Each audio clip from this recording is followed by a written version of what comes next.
So, I was a student about 3.5 years ago. I was studying at the University of Waterloo, which is considered the MIT of the North, because I'm from Canada. And so I was somebody who liked to go out, play video games, hang out with friends. So I thought, why don't I improve my reading and studying time? So I taught a computer how to read. And what I did was I taught it how to summarize textbooks, sort of like Cole's Notes. So you could put up an app, the whole textbook, and you get about 1 page per chapter. Stopped going to school, still got good grades. My friends heard about it and said, hey, can you share the technology with us? So I put it up on the Google App Store, and 2 weeks later, it was one of the best 50 apps on the store, more than 33 countries. We were literally on every continent except Antarctica, because penguins can't read yet. And so we worked on that. Google called one of the best 50 apps. And about 2.5 years ago, we pivoted into the insurance space, where we've been playing in it and exclusively in it. And so we have what we call out-of-the-box insurance. We're an AI platform centered around natural language processing. That's a fancy way of saying we teach computers how to read, and we do that to identify, analyze, and categorize information relative to insurance very, very quickly and very, very accurately. Last thing I'd like to highlight on this slide is that at the end of last year, we raised the second largest seed round in Canadian history, the largest since 1998. So take that as you will. Congratulations. So let's talk a bit about the insurance market, because that's really why we're all here.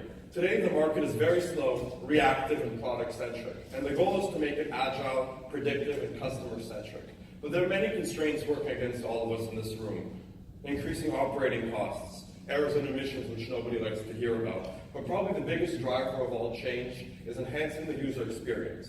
As millennials and other buying groups come to market, they expect everything to be online, digital, and custom to them.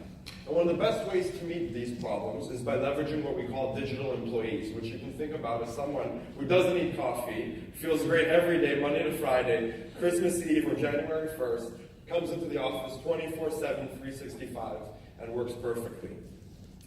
Now, there's a lot of different ways that you can achieve this automation. A lot of people talk about desktop automation, which is sort of like macros to price things in your Excel. People are now starting to talk about RPA, or robotic process automation. What we're here to talk to you about today is AI, and the biggest difference between AI and RPA is the ability for the machine to learn and improve over time. Because in RPA, you have to define the rules for every single case. And so AI has 7 fields, starting from machine learning all the way down to robotics, which is the Terminator, so we won't talk about that one today.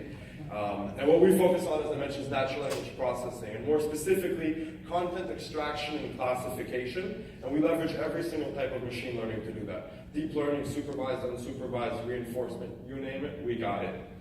And this is what it looks like. We're able to take any document, a submission, a quote, an application, a policy, and extract all the entities. Who are the people that are parties to this agreement? Who's the insurer? Who are we insuring? Who's the broker?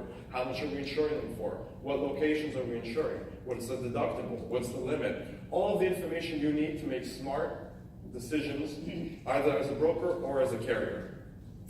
And we do this to essentially automate tasks that used to take hours into seconds. We're talking policy checking, policy renewals, quote comparisons, but the one we're going to talk about today is submission triage. And so as I mentioned, we have a bunch of solutions. What we're going to talk about is submission triage. And so this is the use case that we had. We work with the second largest carrier in Canada, who works with about 3,000 brokers. They invested tens of millions of dollars building a digital portal to only have 600 of those 3,000 brokers start to use it. Now you can imagine, if 80% of your client base is not using it, that's not good business. And so they came to us and said, we love a solution that can take a PDF document from any broker that looks hundreds of different ways and maps it to CZO, which is the Canadian equivalent of a court. And so we've done just that. We have built an API out of the box that you can ping an arbitrary looking PDF and it magically comes out looking like a cord on the other end. So this is what it looks like.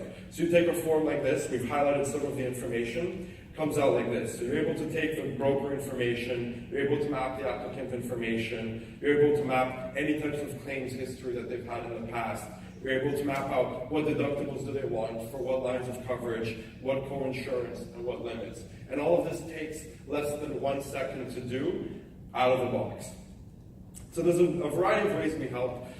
Accuracy is way more accurate than a human, it only gets better. It's about 400 times faster, 90% cheaper. We found that our clients are able to quote on 2 times as much business due to this increase in capacity. But really the biggest one is client satisfaction. Thank you.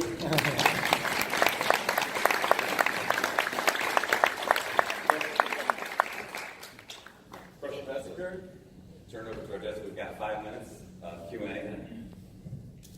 You mentioned one company. Are there more companies? Yeah. One company? Yeah, so we work with the biggest P&C carrier in the United States. We work with the 2 biggest global brokers internationally who do business in 27 plus countries, and a bunch that I can't talk about, but we have the majority of the biggest players.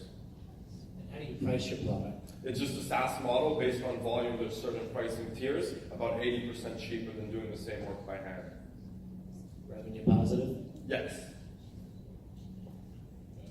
Sorry. Oh, there's only one way. What are some other use cases you were thinking besides solutions? Yes. So last year we do a lot of work. We actually started in the broker space. We do what we call policy check or E&O mitigation. So last year for our clients, we caught 33 mistakes which were active in policies that amounted to $1.5 billion in limits. One of them was a $700 million mistake where they forgot to append fire coverage on the renewal to a policy. So a big building in downtown, had that building burned down, they would have been liable for up to $700 million. So they were happy, very happy when we found that mistake for them. And then we have a bunch more that I can talk about. We have a booth at the back if anybody wants to come. We're happy to give demos. Did you look at your technology and how you might integrate that with RPA? I saw you had that up there, but that was, there's a lot of tangents you could be taking with this one. Yes, for sure. We're happy to integrate. So we offer our platform in several ways. We have solutions, which are sort of analytics, and then we have the pure data extraction, which is the core of every single solution. A lot of people will take just our data extraction because it's the best in the world, and they'll use it to feed their internal systems to do RPA. So you don't have to use our analytic solutions. We're happy to plug and play using a core, using CZO, or using any kind of custom XML or JSON integration. Not a problem.